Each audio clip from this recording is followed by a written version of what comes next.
ভালো করে মন দিয়ে শুনে নিন। যারা পোকরাজ ধারণ করছেন অবশ্যই জানবেন ওই পোকরাজের ভেতরে মাইন্ডসের দিক থেকে এবং প্রপার্টিগত দিক থেকে অবশ্যই ব্লু স্যাফায়ারের গুণ রয়েছে।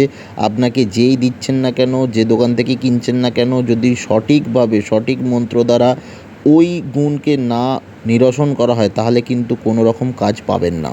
বেশিরভাগ ক্ষেত্রেই দেখা গিয়েছে যাদের শনি এবং বৃহস্পতির মতো দুটো বড় প্ল্যানেট রেট্রোগ্রেড থাকে বা কোনো কারণে ড্যামেজ থাকে, তাদের বিলিফ সিস্টেমে কাউকে বিশ্বাস করতে অসুবিধে হয়, তাই তারা ঠকেই থাকেন।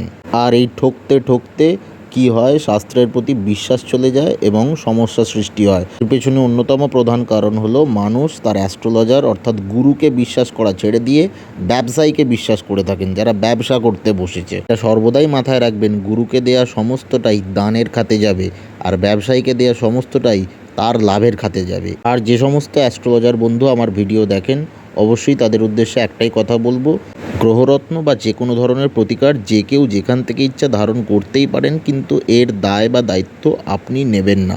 আপনি নেবেনই বা কেন? এর দায় দায়িত্ব তো আপনার নয়। তাই অবশ্যই এই ধরনের মানুষ যখন প্রতিবাদ করতে আসবে তাদেরকে ঠাটিয়ে একটা চড় দিয়ে সঠিক শিক্ষাটা দিতে ভুলবেন না। আর এই ভিডিওটা পারলে তাদের মধ্যে শেয়ার করে দেবেন।